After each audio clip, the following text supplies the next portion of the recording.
This is a horse. Usually it would be used to move people and stuff, but in the early 1900s, a German math teacher wanted to change that. Wilhelm von Osten taught a horse named Clever Hans how to answer math problems, read, spell, and identify musical tones with the tap of his hoof. Hans seemed to be a spectacle of animal ability, but there was one dilemma.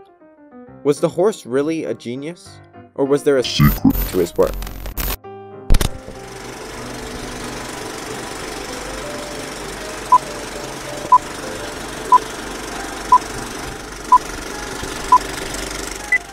It's the late 1900s. Charles Darwin's studies on adapting finches are creating a new fascination for animal intelligence. Meanwhile, Wilhelm von Osten is working to build his name in the world of science. Though only a math teacher, von Osten is intrigued by many theories such as phrenology, which is the belief that personality traits can be derived from skull shape, and he also believes that animals have abilities that humans have not yet witnessed. Von Osten seeks to prove the latter of these and quickly gets to work.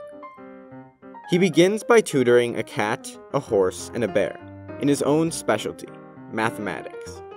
The cat and bear prove to be bad candidates for the experiment, but the horse named Hans quickly shows improvements, so von Osten takes this and runs with it. He eventually learns that Hans can most effectively communicate by tapping his hoof the number of times in the solution. Hans is able to solve math problems said out loud, shown to him, or even within someone's own thoughts, which you'll understand later. With his newly trained horse, von Osten begins taking Hans around to showcase its special abilities. Quickly, the horse receives the nickname Clever Hans for apparent reasons. He quickly gains international attention as he attracts larger and larger crowds. In the crowds, many skeptics appear and call for an investigation. In 1904, the first look into possible trickery is examined by comparing Hans' training to that of a circus animal.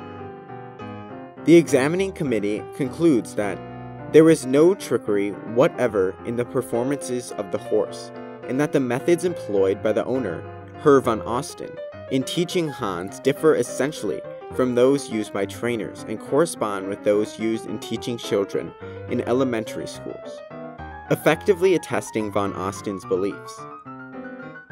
As these findings surface throughout the world, Clever Hans's popularity increases, bringing in new enthusiasts along with more skeptics. Despite the committee's findings, one man still believes that there is a secret to Hans's talent, which is yet to be discovered. Oskar Pfungst, a German biologist, is granted access to Hans and begins testing his abilities. Quickly, he discovers that Hans can't truly do math, but is really just an excellent reader of human expression. Pfungst discovers this by noticing Hans can only answer questions correctly when he can see the questioner, who must also know the answer. This is due to a slight bend of the body and head movement when the correct answer is reached, which is then read by Hans, and he stops tapping his hoof. Without the movement of the human questioner, Hans is just randomly tapping as he doesn't really know when to stop. Such apparent mind reading by animals is now known as the Clever Hans effect. Although his theory debunked, von Osten continues to showcase his horse and stands by his belief of Hans's incredible intelligence. Despite this letdown for Clever Hans, researchers have continued to study animals and have proven that they are a lot more intelligent than we previously thought, as they can feel emotion, form social groups, and can bond with humans. But unfortunately, they still can't do math.